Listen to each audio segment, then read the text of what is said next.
Assalamualaikum warahmatullahi wabarakatuh. Selamat siang, salam sejahtera sahabat Lawu TV dan juga sahabat cyber dimanapun Anda berada. Siang hari ini kita kedatangan 3 tamu yang kita akan membahas terkait hal yang saat ini jadi perbincangan gitu.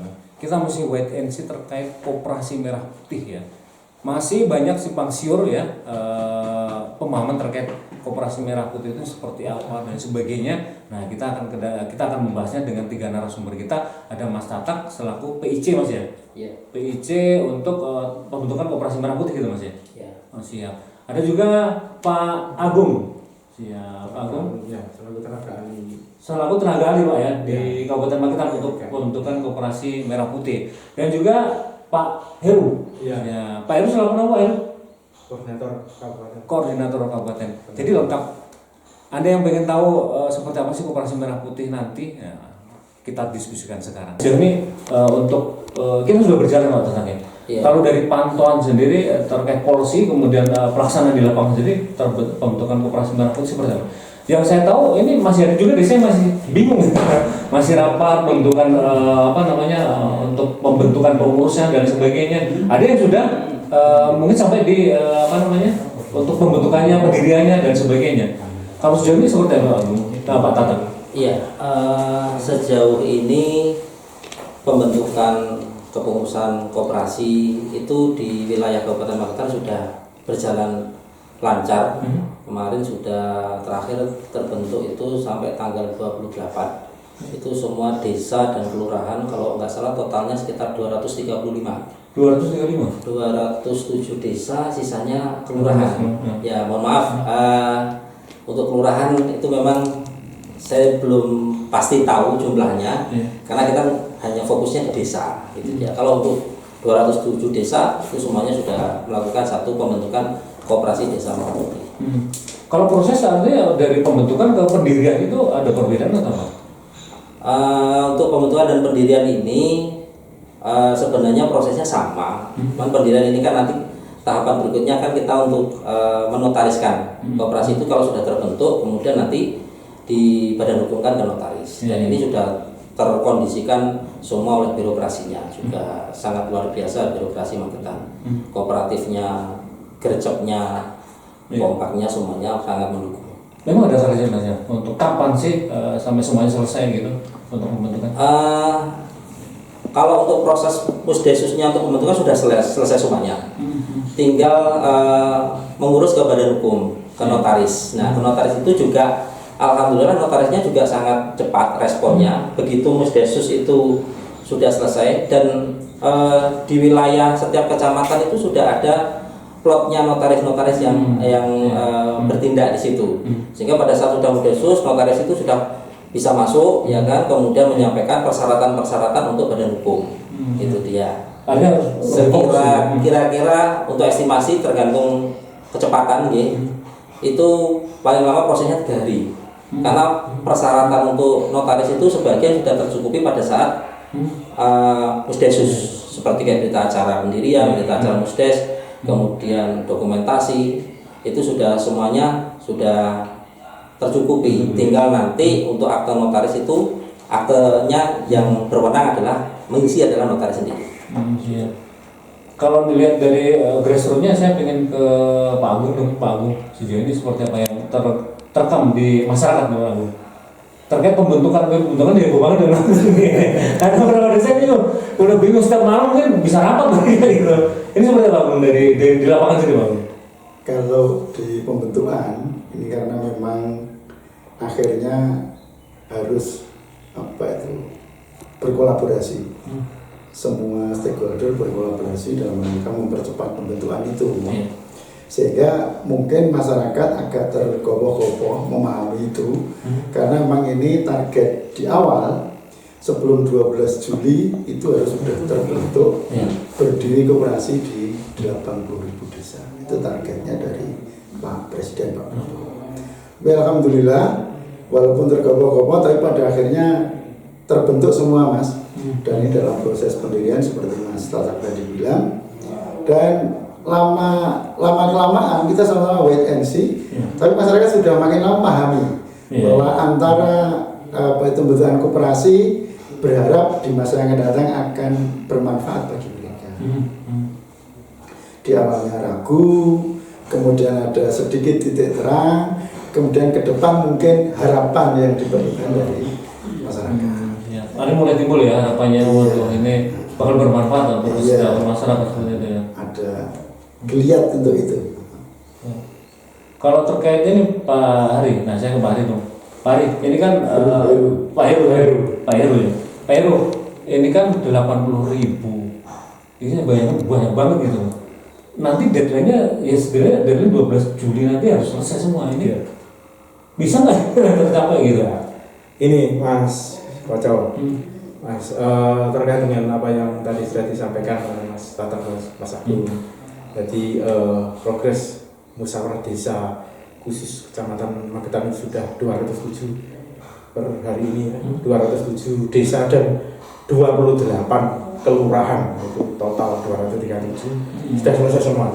Dan ini yang sudah keluar AHU hampir sudah banyak yang sudah keluar dan semuanya sudah berproses. Jadi berproses ini adalah dari hasil-hasil output musyawarah desa khusus pembentukan koperasi desa Merah Putih itu, mulai berita acara, kemudian daftar adat dan sebagainya, itu rata-rata sudah diserahkan oleh desa ke notaris. Jadi notaris ini sudah berproses karena yang melakukan pemrosesan notaris mulai pendaftaran nama di Kementerian Hukum dan HAM, kemudian termasuk nantinya pendaftaran AHU sampai berkas akta notaris dan berkas badan hukum terbit itu adalah notaris. Sehingga sekarang ini progresnya memang menunggu progres pengurusan badan hukum itu oleh notaris. Saya kira di Kabupaten Magetan tidak ada kendala, insya Allah.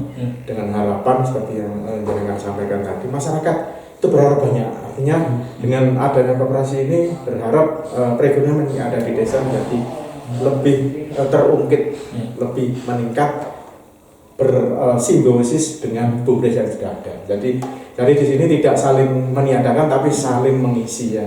Jadi nanti kedepannya dengan BUMDes bisa saling sinergi, sinergi. Bisa bersinergi, bisa tumbuh bersama-sama dengan tujuan yang sama untuk memajukan ekonomi masyarakat di pedesaan. Karena seperti yang menjadi tujuan dari Bapak Presiden Prabowo bahwa nantinya karena 70% di pedesaan dan juga di kelurahan, harapannya masyarakat desa ini menjadi lebih sejahtera ke depan. Dan lebih kreatif dan pasti gitu. Ya, jelas. Dalam usaha maksudnya gitu ya. Dan juga dengan beralihnya ekonomi yang dulu terpusat sekarang ada di desa-desa, ini kan banyak sekali masyarakat desa yang bisa bekerja nantinya, bisa bermata pencarian dan sebagainya. Ada bisa membuka peluang kerja dan sebagainya gitu. Iya Mas. Iya. Wah ini tuh tugas nggak ringan gitu loh. Mas Tatak terkait ini, Mas Tatak konsepnya nanti seperti apa? Oke, ini kan kita lagi proses dulu gitu ya. Untuk awal di terbentuknya legal formalnya gitu. Nanti setelah selesai nanti roadmap-nya apa ini setelah ini stepnya saat ini kita lagi menyusun gitu lah untuk pengurusan di notaris. Setelah di notaris nanti apa yang akan dilakukan gitu? Yang nanti setelah kepengurusan atau pembadan hukuman di notaris sudah selesai, langkah berikutnya nanti ada satu orientasi atau pratugas untuk para pengurus koperasi desa Merah Putih yang nanti akan dilaksanakan oleh Dinas Koperasi. Nah, orientasi ini nanti akan memberikan satu gambaran ruang lingkup tugas dan fungsi di setiap posisi ya, mulai dari pengurus, wakil bidang usaha, kemudian wakil bidang anggota, sekretaris, bendahara, sama pengawas. Ini nanti ada satu orientasinya seperti itu. Nah, itu nanti tahapan berikutnya. Sehingga nanti kalau semua pengurus koperasi desa Merah Putih itu sudah memahami tentang ruang lingkup dan fungsinya semuanya, nah di situ nanti akan dengan sendirinya berdasarkan nanti dari potensi desa, teman-teman pengurus koperasi desa Merah Putih nanti akan bisa menemukan kira-kira potensi usaha yang menarik yang nanti akan dikelola koperasi desa Merah Putih seperti apa. Itu dia. Nah, kami dari jajaran pendamping ini nanti akan berkolaborasi membantu desa untuk menemukan peluang-peluang usaha, potensi prospek usaha seperti apa. Ini nanti kita akan memberikan satu masukan-masukan. Itu dia. Ya mudah-mudahan referensi-referensi yang nanti dari pihak kami dari Kementerian Desa ini memberikan referensi ke desa, ke pengurus koperasi Desa Merah Putih ini bisa menjadi satu gambaran. Selain nanti mereka pun sendiri juga punya hak untuk mau bikin satu konsep usaha seperti apa.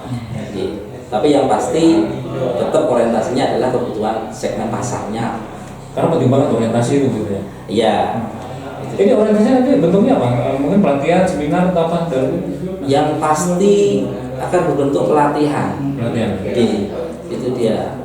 Cuman ya mohon maaf karena informasi ini pun juga kami dapatkan dari sosialisasi ya. Sementara dari arahan pusat kita targetnya adalah membentuk. Membentuk. Nah, terus kemudian tahapan berikutnya kemudian ada satu pratugas atau orientasi. Itu dia. Yang pasti mungkin orientasi untuk pratugasnya ini mungkin nanti konsepnya nanti akan mungkin tertematik. Nah, ini wakil ketua bidang usaha nanti ini sendiri, mungkin wakil ketua bidang anggota ini nanti sendiri, sekretaris bendahara sendiri, pengurus sendiri. Karena di masing-masing tusi ini, masing-masing posisi ini juga punya satu tugas dan fungsi berbeda-beda. Itu dia. Mungkin kedepannya seperti itu. Karena yang punya ranah kewenangan kan ada di Kementerian Koperasi. Ya. Pak Agung, kita tahu ini kan bisa dibilang apa ya, target dalam waktu yang sesingkat-singkatnya ya gitu kan. 80.000 Juli setidaknya harus terbentuk. Nah ini kan terkait SDM kan kita harus ngikut. Artinya mau nggak mau siapapun udah masuk dulu gitu. Ini nanti terkait kualitas tadi seperti apa? Apakah nanti bisa selesai di orientasi atau gimana? Untuk tugas mereka ini mau bentuk koperasi ini, bagi kok nyampo. Ini udah lama. Ya. Jadi kalau kita di bawah seperti di tingkat kabupaten atau kecamatan atau desa, itu sebenarnya lebih kepada wait and see-nya kebijakan usaha. Tapi kalau ini sudah menjadi sebuah keputusan, apalagi ini diputuskan dengan Inpres, saya punya keyakinan penuh bahwa ini akan berdampak luas dan sangat sangat berdampak bagus bagi masyarakat gitu. Nah, cuma masalahnya apakah nanti SDM-nya itu mencukupi memadai atau tidak kan bermasalahnya. Saya yakin. Jadi selama ini kan kita itu kadang masih mengkerdilkan atau kekurang percaya terhadap orang desa itu kan kadang masih ada itu. Karena ternyata nanti setelah ada pelatihan, ada peningkatan kapasitas, saya yakin potensi-potensi itu akan muncul. Mungkin kalau belum nampak seperti ini ya kelihatannya agak ragu bagaimana. Tapi nanti suatu saat kalau ini sudah ditangani betul-betul, apalagi nanti kalau sudah ada aturan baku, roadmap yang jelas, saya yakin pasti akan berhasil. Cuma ya berapa persennya kita belum tahu Mas. Tapi yang saya ikuti, ini ternyata yang dipilih menjadi pengurus koperasi itu memang rata-rata itu orang yang menjilat di desanya gitu loh. Memang tidak sembarangan dipilih gitu loh. Jadi memang dipilih betul oleh masyarakat. Menjilat dalam artian apa ya? Dalam arti ya kemampuan dia, kemudian orang terpilih orang terpilih. Jadi tidak sembarangan terasa dipilih oleh enggak. Jadi memang betul-betul saya lihat rata-rata pendidikannya juga sarjana. Walaupun ada beberapa yang SMA, tapi saya lihat ini bagus-bagus ini. Saya melihat berapa kali musdesus itu memang potensinya memang ya menjanjikan. Ya tinggal nanti seperti apa ke depannya kita tunggu kebijakan berikutnya. Pak Heru ini terkait ini kan kita masih ngomong terkait pembentukan SDM gitu kan. Ini apa yang harus menjadi garis bawah? Harus kita garis bawahi bahwa ini jadi perhatian bahwa spesifikasi SDM seperti apa untuk bisa mensukseskan koperasi Merah Putih. Terima kasih. Jadi di dalam proses musdesus itu kan salah satu dari tujuannya itu kan pembentukan pengurus nih, pengurus termasuk di dalamnya adalah pengawas. Nah di situ ada prasyarat-prasyarat, artinya pengurus-pengurus tersebut harus orang-orang yang dipilih oleh masyarakat di dalam forum musyawarah desa itu, orang yang kompeten, orang-orang yang tidak bukan perangkat dan sebagainya. Jadi harapan kami selama musdes-musdes yang saya hadiri itu rata-rata memang orang-orang tokoh yang ada di desa dan orang-orang yang potensial, terutama orang-orang yang punya tujuan untuk memajukan desanya. Itu rata-rata seperti itu. Karena apa? Karena ada beberapa itu salah satu desa itu memilih orang yang bukan ternyata dicatat ulang dan sebagainya. Sehingga ini kalau saya ikuti memang betul-betul orang yang punya yang dipilih dan orang terpilih di desanya, dan dia memang orang yang punya potensi dan sebagainya dengan memajukan. Nah, terkait dengan peningkatan kapasitas lanjutan nantinya, ya jelas itu nanti akan jelas sudah ada KPL-nya, mungkin nantinya yang akan manajerial ini adalah dari dinas koperasi. Jadi karena ini kami di sini dari Kementerian Desa ini, kami dengan teman-teman ini kan mengawal pembentukan, pertama mengawal pembentukan, mengawal musyawarah desanya, mengawal untuk kenali potensi-potensi yang ada di desanya, termasuk di dalamnya adalah proses-proses musyawarah desa khusus ini harapannya sesuai dengan apa yang ada di suplak yang sudah ada ditetapkan di koperasi. Jadi selama ini artinya orang-orang memang orang yang terpilih. Nah ini tinggal nantinya untuk memberi arahan ke depannya setelah ada aturan-aturan lebih jelas, instruksi dari mungkin dari Kementerian Koperasi nantinya, Mas Ojab. Ya mungkin bagi Anda yang melihat tayangan ini ya masih bingung kayak gitu kan, jangan bingung dulu gitu ya. Step by step kita ini ada pendamping ya, yang pasti kenapa ada step by stepnya, ada roadmapnya. Ya karena kita nggak mau gagal. Kan target 12 Juli itu memang sudah terbentuk ya, 80.000 berbadan hukum, berbadan hukum di seluruh Indonesia gitu. Jadi ya semangat meskipun masih sedikit meraba gitu. Kita sendiri juga meraba. Ini karena mana, tetapi step by stepnya ini yang memang harus kalau mau sudah bisa sempurna gitu kan. Saya yakin untuk step berikutnya kita juga bakal lebih mudah lagi. Jadi kebingungan akan terjawab gitu Mas ya. Mas Tatak, nah ini terkait ini Mas Tatak. Di slide gitu ya, kita beberapa kali lihat slide-nya itu koperasi luar biasa Mas Tatak ya. Ada permodalan itu 3-5 miliar gitu kan. Ada nanti bantuan ada truk ya, ada truk ya, nah ini sebenarnya sudah gambaran ini kalau kita lihat, waduh enak nih nanti kita akan disupport oleh dari pemerintah 3-5 miliar, kita akan dapat truk gitu. Nah ini seperti apa sebelumnya Mas dari slide-slide yang kita sempat disaksikan oleh masyarakat? Itu sebenarnya seperti apa? Jadi video yang setiap musdesus pembentukan koperasi Desa Merah Putih kan selalu menjadi satu rondon acara yang sudah dituangkan dalam Permenkop 1 tahun 2025. Itu dia. Nah, ya itu satu gambaran yang disampaikan oleh Pak Presiden Prabowo ya, terkait nanti ke depan arahnya, terus kemudian ada dana sekitar 2-5 miliar, kemudian ada truk dan lain sebagainya. Itu sebenarnya sudah sangat jelas memberikan satu edukasi ke masyarakat bahwa koperasi Desa Merah Putih itu sumber permodalannya itu ada 2, dan ini berdasarkan Undang-Undang Nomor 25 Tahun 1992 Bab 7 Pasal 41. Pertama, sumber permodalan koperasi Desa Merah Putih atau koperasi itu dia itu ada 2. Pertama, bersumber dari sendiri. Yang kedua, bersumber dari pinjaman. Nah, bersumber dari sendiri itu ada 4 kategori. Pertama, dari simpanan pokok. Kedua, simpanan wajib. Yang ketiga, dana cadangan. Yang keempat, hibah. Ini yang 4 kategori yang bersumber dari modal sendiri. Itu dia. Terus kemudian yang kedua, bersumber dari pinjaman. Bersumber dari pinjaman itu ada 5 kategorinya. Pertama, bersumber dari pinjaman anggotanya. Yang kedua, bersumber dari koperasi lain. Yang ketiga, bersumber dari penerbitan surat obligasi hutang. Kemudian yang keempat, bersumber dari sumber lain yang sah tidak mengikat. Nah, yang terakhir dari pihak bank atau pihak ketiga. Itu dia. Nah, itu di slide-nya di Pak Boy sudah jelas ya kan, bahwa nanti model koperasi itu juga salah satunya bersumber dari pinjaman dari pihak bank. Nah, itu nanti dari pihak bank mana sudah masyarakat sudah tahu lah, sudah sering nyimak, oh ini dari bank A, bank B, bank C, itu dia. Nah, gambaran yang sudah disampaikan oleh Pak Presiden Prabowo itu ya kan, itu sudah sangat tersirat, tersosialisasi sangat jelas sekali arah kedepannya koperasi seperti itu. Nah, makanya di Badan Hukum Notaris itu kemarin kan tidak ada akunya berapa, harus 10 juta lebih, tidak ada.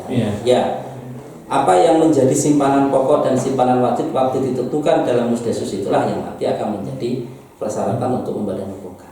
Intinya nanti salah satunya model koperasi ya yang disampaikan Pak Prabowo tadi adalah bisa juga bersumber dari pihak bank. Ya.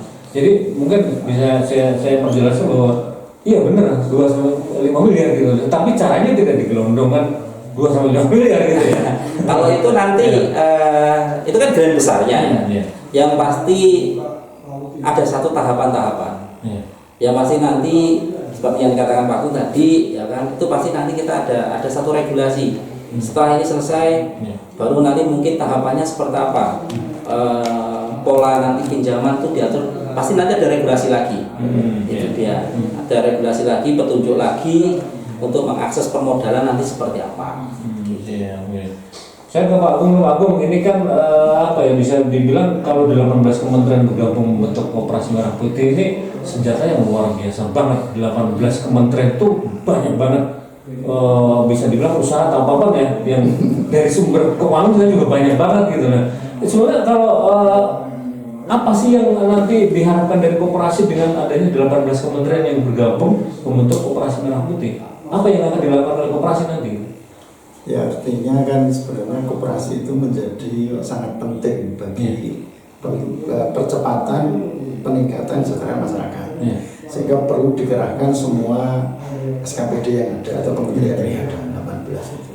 Itu yang pertama. Yang kedua, harapannya nanti koperasi itu bisa mengakses program-program yang ada di semua kementerian tadi. Jadi kalau selama ini koperasi itu kan dikecilkan, harapannya ke depan ini koperasi ini mendapatkan ruangan yang begitu lebar sehingga masyarakat bebas berekspresi, berkreasi seperti apa yang diinginkan. Tapi dengan catatan itu semua harus tetap profesional. Jadi jangan sampai ini tuh dikasih, cuma emang difasilitasi ya. Tapi kalau dikasihkan saja artinya hanya tanpa menghargai tidak mungkin. Ini melatih masyarakat untuk bersikap profesional, artinya bertanggung jawab apa yang akan dilakukan. Nah, 18 kementerian ini berkolaborasi, harapannya ini tadi begitu kuatnya posisi koperasi di dalam pemerintahan Prabowo. Karena kalau ini betul-betul terjadi dan koperasi itu sukses, saya yakin mungkin Indonesia Emas 245 itu tidak sampai, itu sudah terwujud itu. Ada percepatan. Iya, ada percepatan. Harapannya memang itu. Kenapa? Karena ini langsung semua pergerakan dimulai dari bawah. Enggak, asta citanya pas, artinya semua dari bawah, nanti harapannya Indonesia maju lebih cepat. Gitu. Itu semangatnya di sana. Dulu satu kementerian, sekarang 18. Sekarang 18. Artinya memang mau tidak mau semua kementerian itu harus support. Iya, harus support dan terfokus ke situ untuk segera mewujudkan itu. Nah, itu loh. Sehingga stresnya begitu kuat. Ini berarti kalau saya melihat dari kacamata sebagai TPP sangat prospektus untuk koperasi ini. Sangat banget. Sangat banget. Makanya kan syarat paling berat di pengurus koperasi adalah bebas BI checking. Itu yang dilupakan. Kenapa harus bebas BI checking? Karena kalau BI checkingnya kena, otomatis itu merah. Atau blacklist ini. Atau dia tidak bisa berhubungan dengan pihak ketiga. Ini yang penting. Syarat utamanya BI checking itu harus begitu berkali-kali dikatakan. Ini mengandung arti koperasi betul-betul Pak Prabowo mau mensupport penuh untuk segera terwujud dan bisa mempercepat proses tadi. Ini keren banget Pak Heru. Nah ini implementasi Pak Heru. Artinya ini senjata yang luar biasa. Dari satu kementerian jadi 18 kementerian gitu. Iya. Tetapi ya ini kan juga ini dibutuhkan orang yang punya visi gitu. Ya.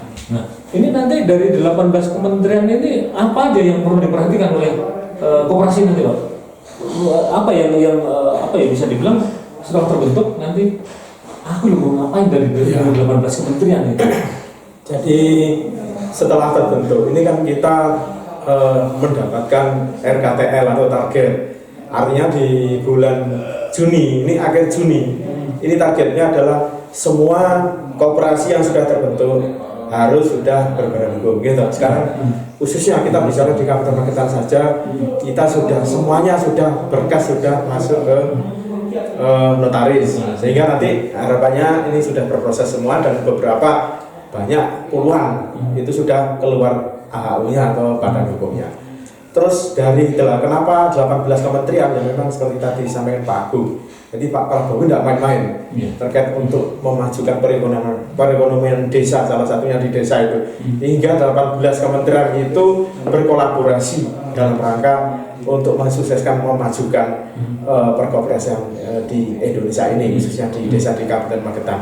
Nah ini harapannya nanti untuk mencapai sukses itu sesuai di Juklak itu sudah ada 6 ya minimal 6 gerai atau 6 unit-unit usaha yang itu rata-rata sudah dimasukkan ke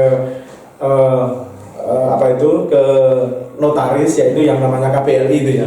KBLI di bidang apotek ya, apotek desa, kemudian perdagangan, kemudian cold storage dan sebagainya, penyimpanan dan sehingga harapannya arahnya untuk memajukan koperasi di Indonesia itu sudah ada di Juklak itu Mas. Itu jadi nanti sudah disiapkan. Nah, kemarin informasi dari desa-desa itu semua dari 6 KBRI itu bahkan lebih itu dimasukkan di akte pendirian itu, di akte pendirian notaris, sehingga nanti apabila dimungkinkan ke depan itu tidak hanya 6, lebih dari 6 itu tidak berubah anggaran dasar dan anggaran rumah tangganya, sehingga kemarin itu banyak yang dimasukkan sebanyak-banyaknya terkait KPL-nya. Nah itu untuk mencapai sukses itu yang makanya itu unit-unit usaha itu disesuaikan dengan KPLI itu Mas. Masukin semua aja yang masukin semua ya.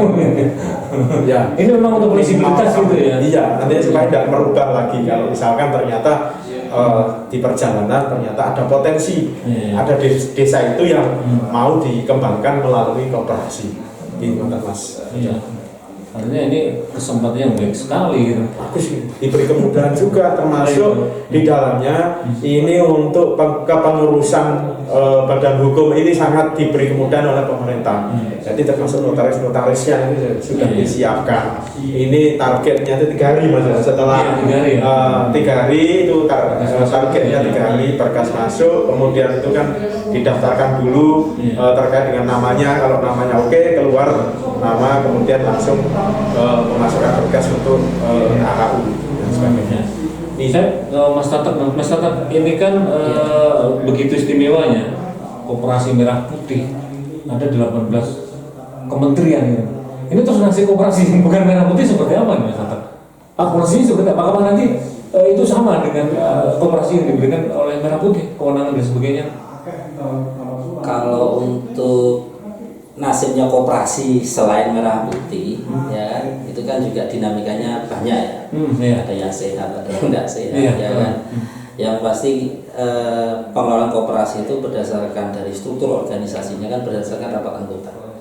Itu dia. Nah, jadi misalkan yang sehat ya dia tetap eksis di bidang usahanya. Kalau yang tidak sehat otomatis kita kembalikan ke rapat anggota karena itu struktur organisasi koperasi yang tertinggi adalah rapat anggota. Itu dia. Nah, kedepannya kalau misalkan koperasi yang biasa ini dengan koperasi yang Merah Putih, kalau misalkan ada potensi juga nanti kedua belah koperasi ini bisa bekerja sama. Itu dia. Kalau misalkan ada saling rasa kebutuhan yang mungkin kita saling ada kesamaan, kita butuh bidang mau jasa atau bidang perdagangan ya kemungkinan besar potensi di ke depan itu pasti nanti banyak yang akan gandeng koperasi Desa Merah Putih seperti itu. Karena yang pasti kalau koperasi yang biasa melirik koperasi Desa Merah Putih dengan didukung impres dan kolaborasi puluhan menteri, otomatis kan pintu-pintu usaha, pintu-pintu akses untuk kita bisnis di situ kan pasti terbuka. Itu dia. Terbuka sekali. Iya, itu kan sudah sangat potensi sekali.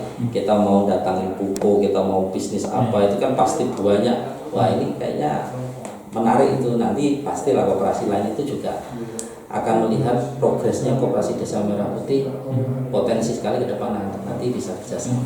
Kalau polisi tadi Mas, polisi terkait kita bisa mencoba mengakses pupuk. Ini kan yang paling gas terutama ini kan. Ini kebutuhan pokok dasar masyarakat ini kan ini pasti mbok geletak ning dono payu gitu. Ini nanti apakah sudah ada apa ya bisa dibilang ada polisinya yang koperasi nanti bisa ke langsung mungkin ke Pertamina atau apanya itu apakah sudah ada rule-nya atau aturan untuk ke situ nanti?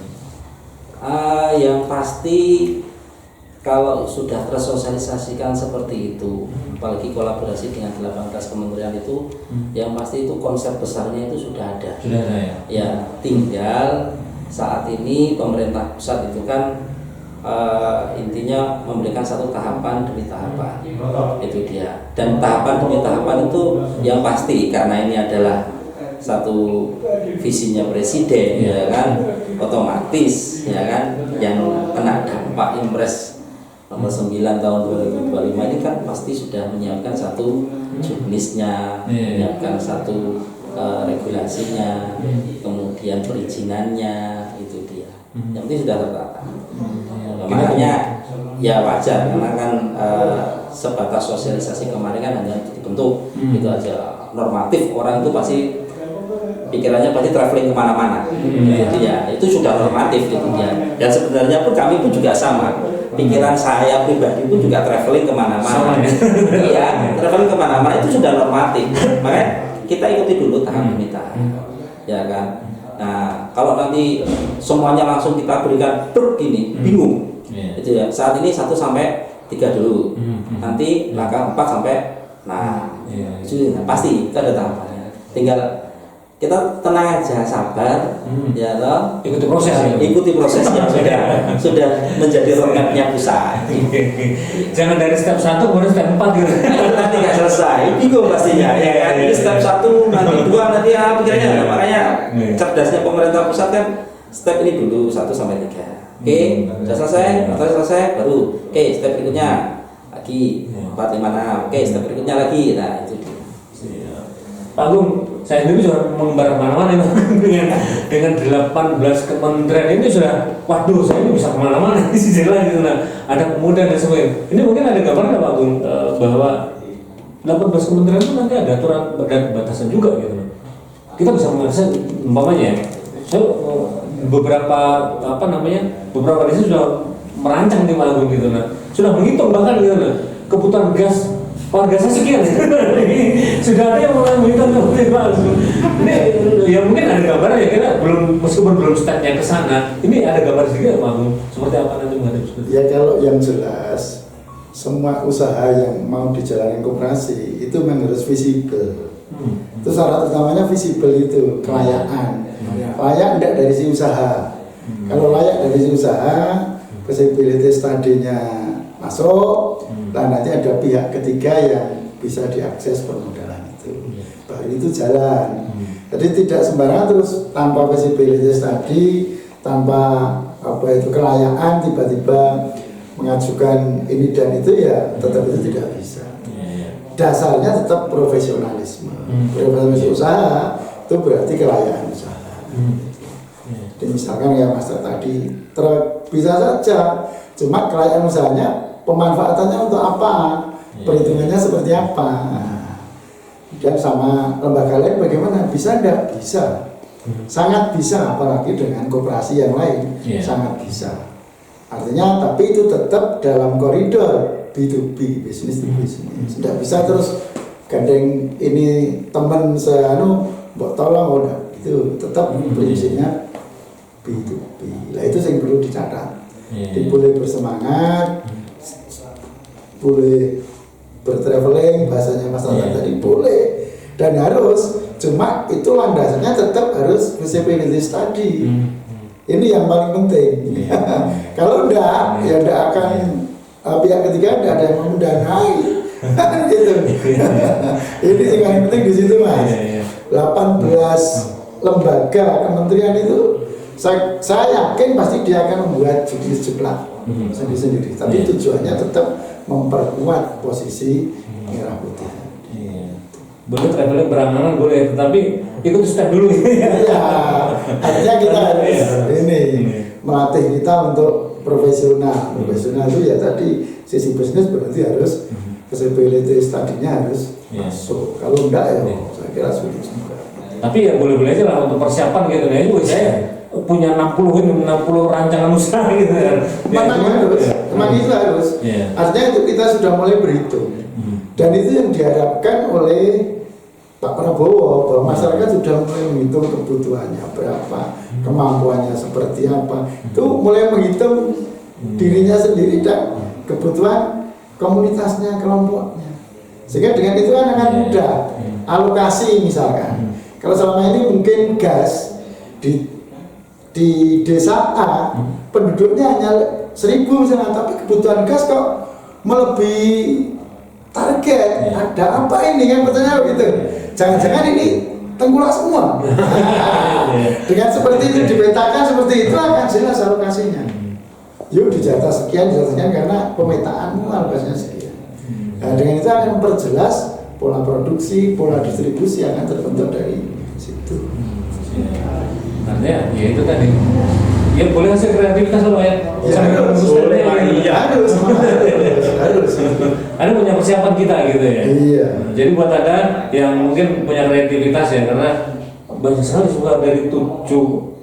Saya lihat ini 7 bidang usaha nih ya. Iya. Belum pengembangan yang lain gitu maksudnya kan. Kelompok. Dari perdagangannya mungkin bisa puluhan dan sebagainya gitu ya. KBLI. Nah, KBLI-nya. Ya mungkin boleh aja sih monggo gitu, tetapi kita tetap ikutin stepnya seperti apa, karena saat ini kita juga masih mengurus terkait legal formalnya gitu ya di apa namanya Notaris. di notaris gitu. Pak Heru, nah ini terkait kreativitas tadi Pak Heru. Saya ingin ngobrol dong, apa ya bisa dibilang pemetaan seperti apa nih? Ya meskipun kita memang baru di stepnya mungkin step 2 atau step 3 gitu. Iya, pemetaan. Apa yang harus dilakukan Pemetaan sambil menunggu? Iya, sambil menunggu itu tadi. Yang pertama adalah pemetaan potensi yang ada di desa terlebih dahulu. Ini bisa berkolaborasi dengan kan selama ini sudah ada gitu. Jadi setiap desa di dalam proses penyusunan BPJS dan sebagainya itu salah satunya itu adalah ada pemetaan potensi di wilayah dusun dan sebagainya. Itu apa yang menjadi masyarakat di desa itu, apa yang menjadi potensi dan apa yang dibutuhkan, dan dari potensi dan keinginan itu bisa dikerucutkan sehingga nanti harapannya itu adalah ada unit usaha, ternyata apa yang dihasilkan dan apa yang menjadi kebutuhan, sehingga itu nanti menjadi catatan-catatan bagi pengurus koperasi di dalam merumuskan usaha apa yang cocok nantinya kalau misalkan ini belum ada gitu. Iya. Dan yang jelas ini saya setuju sekali dengan Pak Agung tadi. Jadi setiap rencana untuk mendirikan usaha apa itu harus ada feasibility studies ya, atau analisa lain usaha, sehingga di situ dijelentrenkan itu kita sewa tanahnya berapa, sewa modal, kemudian biaya produksi, biaya tenaga kerja total, apakah untungnya masih ada dalam satu rangkaian waktu. Kalau memang itu layak, nah itu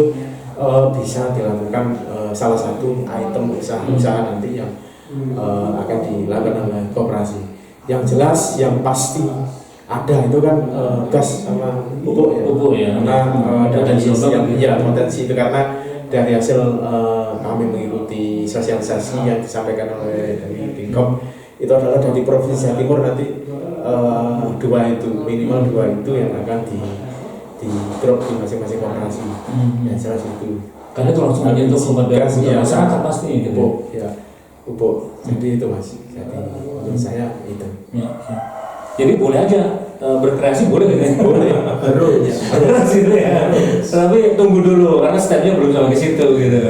Mas Atak, ini kan menurut saya Mas Atak, ini kan koperasi, beberapa koperasinya juga harus mengungkit ya perekonomian di desa gitu. Nah ini sebelum kita melangkah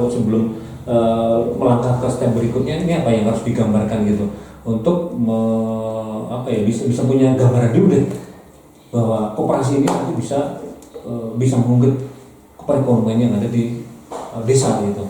Iya. Terutama untuk anggotanya dan sebagainya. Ya, sebenarnya Soma itu nanti berawal tuh dari pendataan. Pendataan, Ya, mapping gitu. ya.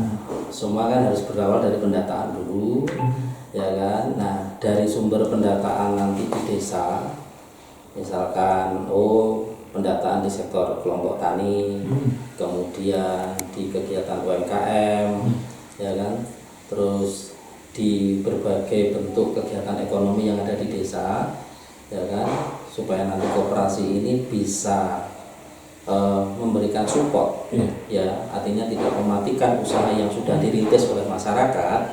Nah, itu sebaiknya mulai awal sudah ini, kalau untuk masalah legalitas kan sudah jalan kan. Nah, tinggal nanti teman-teman pengurus tuh ya mungkin ngopi-ngopi kecil lah, ya kan, ngopi-ngopi kecil sambil nanti menemukan ya peluang-peluang yang ada di desa itu apa, prospek usahanya apa, kemudian nanti satu potensi yang bisa dijadikan usaha, siapa nanti segmen pasarnya, ya kan, itu juga nanti rangkaiannya masuk dalam analisa atau kelayakan usaha. Itu dia. Yang terpenting posisi koperasi ini adalah menjadi supporting untuk usaha-usaha yang sudah dirintis oleh masyarakat terlebih dahulu. Itu dia. Jadi tidak nanti menjadi satu kompetitor. Itu wah bahaya itu. Itu ya kan, BUMDes saja tidak boleh, ya kan. Nah, makanya koperasi ini juga nanti menjadi salah satu menjawab satu kesulitan dukungan usaha UMKM atau yang sektor perdagangan yang sudah dirintis. Mungkin keterlambatan gas LPG ini seperti apa, masalahnya gimana, pupuk ini bagaimana, ya kan. Nah, nanti peranan dari koperasi itulah yang nanti menjadi satu solusi buat untuk kelompok-kelompok ekonomi yang ada di masyarakat. Aku juga riset kecil kan gitu ya, sambil ngopi kan. Iya, kan santai kan. Ini sudah selesai, ya ngopi lah santai sambil melakukan satu pendataan, ya toh. Itu dia. Di sini yang punya toko kelontong ada berapa, di sini yang punya sektor di pertanian itu berapa, ya kan. Nah, paling tidak ngopi-ngopi ini kan kita melibatkan tokoh-tokoh yang ada di masyarakat. Itu dia UMKM, peternak, perikanan, pertanian, ya kan. Nah, diajak ngobrol, ya kan, supaya nanti koperasi ini jangan sampai nanti menjadi kompetitor, tapi menjadi intinya leading sektor ekonomi yang ada di desa-desa tadi, menaungi. Itu dia. Karena ya visi misinya di Pak Presiden ini kan luar biasa tadi, ya kan, dukungannya sampai 18 miliar, ya kan. Nah, ini kan menjadi solutif nanti buat untuk pelaku ekonomi di masyarakat. Aku kalau kita ngobrol terkait ngopi-ngopi ini butuh anggaran langsung sejauh ini menjauh ya. Apakah ada supporting anggaran gitu ya? Dari mungkin dari mulai dari desa atau kelurahan terkait selama proses ini kan kita masih menunggu gitu ya. Ini memang ada supporting anggaran nggak dari pemerintah desanya atau pemerintah kelurahannya atau dari dinas itu aku terkait mungkin kopi-kopinya, pengguna datanya atau dari rapatnya itu aku. Karena informasi yang saya dengar ada sih sebetulnya ini.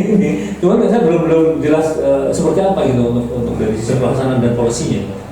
Jadi begini, kalau untuk masalah supporting pendanaan itu kalau untuk pure usahanya jelas, jadi memang harus proses pengajuan dan sebagainya, kelainan-kelainan harus jalan.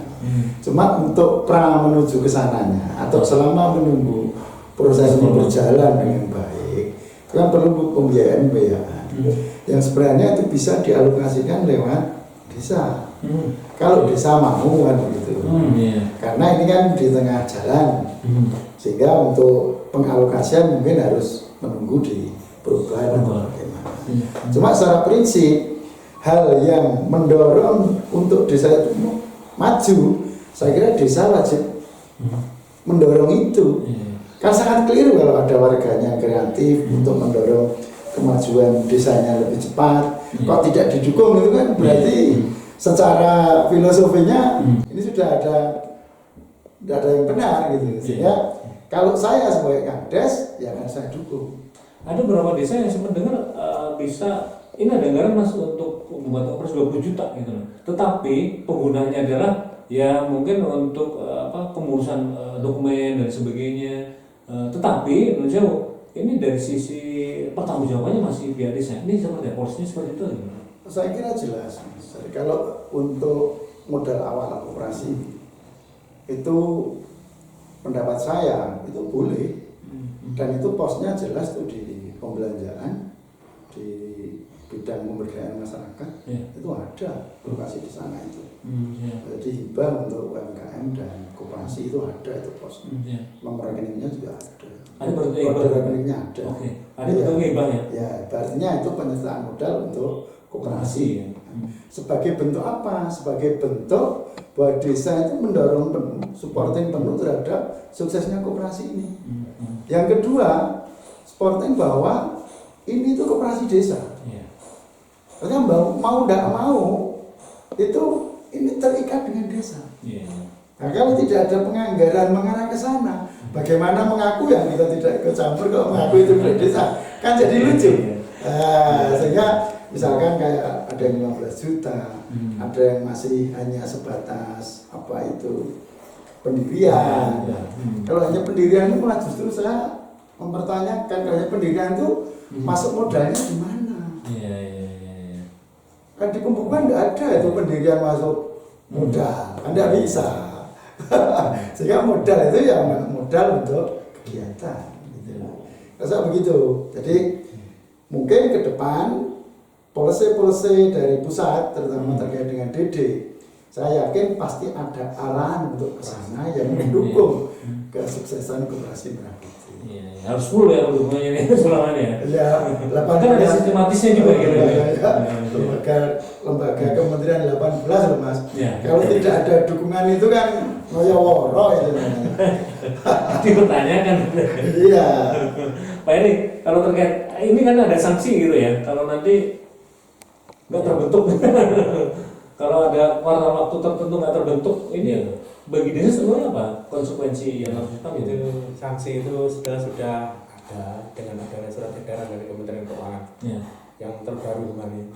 Jadi ini sebagai prasyarat jalur DD tahap 2 itu adalah harus mengupload atau mengunggah di aplikasi Siskudes atau aplikasi itu ya. Jadi dokumen pembentukan untuk koperasi Merah Putih itu, kemudian juga akte notaris dan satunya surat keterangan dukungan pemerintah desa terkait dengan itu aja surat pernyataan. Jadi mau tidak mau suka tidak suka ini harus semua harus terbentuk karena itu salah satu sanksi. Jadi alhamdulillah kita bicara Magetan semua sudah terrealisasi, sudah melaksanakan, sudah on proses semua. Tidak ada yang artinya kalau kali ini nggak ada yang transaksi lah gitu ya. Transaksi. Iya. Karena proses semua gitu ya. Sudah semua. Limit waktu juga tercapai gitu ya. Sama ya. Semuanya lintas OPD semua sama. Artinya kami dari OPD kami artinya sebelumnya itu kan memang 31 Mei. Artinya sama, ternyata sama termasuk dinas koperasi dan sebenarnya mensyaratkan ke desa-desa melalui dinas PND dan camat bahwa sama terakhir kan Mei. Dan alhamdulillah sudah tercapai hasil kerja keras pendamping ini ya. Jadi TPP baik itu kerja keras PLD pendamping lokal desa yang ada di desa, pendamping desa yang ada di kecamatan dan TAPN Kabupaten Magetan termasuk BC-nya Mas Tatak ini. Jadi semua sudah terrealisasi dan ini semua on proses alhamdulillah. Pasti kerja keras karena tanggal merahnya beruntung kemarin. Beruntung sama hari Sabtu Minggu, libur bersama kan bersama gitu. Kemarin ini teman-teman yang desa-desa ini kan walaupun tanggal merah cuti bersama kemarin tetap jalan. Nggak cuti ya? Cuti. Pengorbanan itu semua ya. desa dan kelurahan sudah semua. Siap. Ya. Alhamdulillah ya masih Iya. step. Iya, kemarin yang agak tertinggal memang kelurahan, dua kelurahan, salah satu dua kelurahan di Karangrejo. Iya. Masalah, ya akhirnya sudah terrealisasi 28 kelurahan, Iya. 207 desa. Itu Mas Kacau. ya, itu perjuangannya.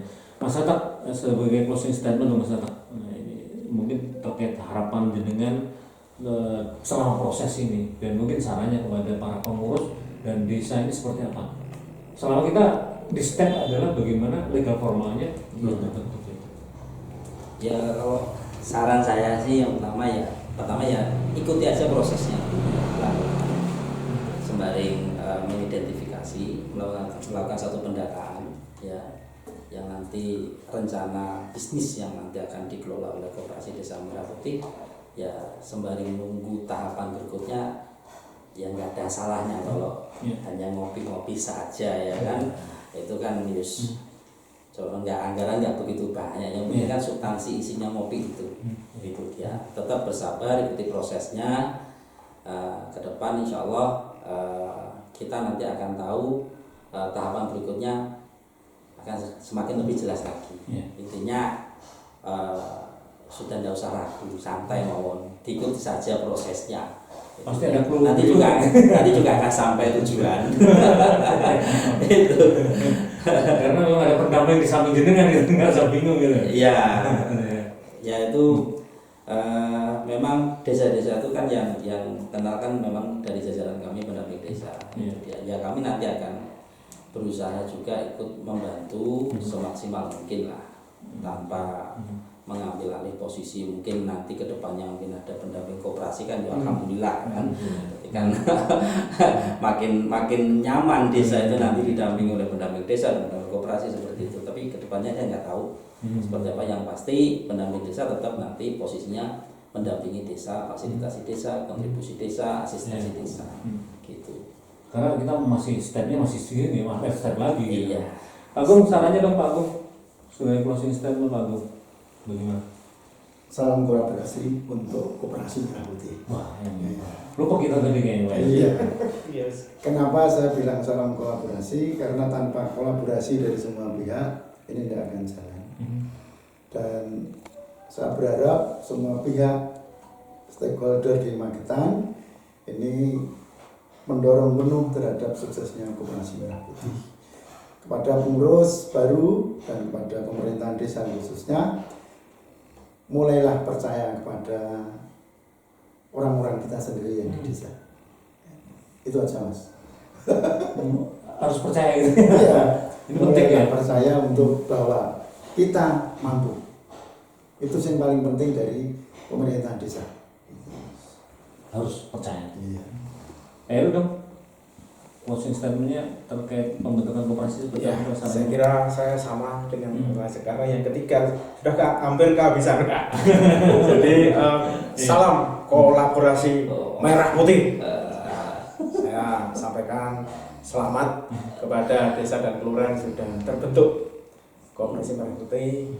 Sekarang proses badan hukum. Yang kedua saya ucapkan selamat kepada pengurus, ketua, sekretaris bendahara, wakil, anggota wakil dan usaha dan pengawas, dengan harapan tetap semangat sambil menunggu proses badan hukum. Nanti insya Allah akan sukses di dalam memajukan ekonomi di desanya masing-masing. Itu Mas. Baik. Terima kasih semuanya untuk tiga narasumber kita di siang hari ini. Ini hal yang lagi-lagi ini adalah hal yang lagi-lagi luar biasa ya. Karena apa? Ada 18 kementerian yang menjadi senjata koperasi di Koperasi Merah Putih nanti. Yang pasti bagi pengurus ya, ikuti aja stepnya. Kita udah mulai bisa ngopi-ngopi katanya Pak Tatak tadi untuk memapping ya, melakukan mapping terhadap potensi yang ada di desa untuk kita kembangkan. Yang pasti dan kita percaya deh ya, dengan program Pak Presiden Prabowo ini akan bisa menyejahterakan masyarakat dan masyarakat bisa bisa mengakses langsung kebutuhan mereka, dan yang pasti juga bisa mengembangkan perekonomian yang ada di tingkat desa. Kita nanti masih akan menunggu lagi karena kita temanya wait and see ya, Koperasi Merah Putih gitu ya. Dan yang pasti harus mengikuti ya step by stepnya. Kalau masih bingung, masih ada stepnya lagi. Karena saat ini kita masih berada di step untuk terbentuknya badan hukum. Dan yang pasti kita akan tunggu lagi step berikutnya seperti apa. Tetap bersemangat untuk Koperasi Merah Putih. Assalamualaikum warahmatullahi wabarakatuh.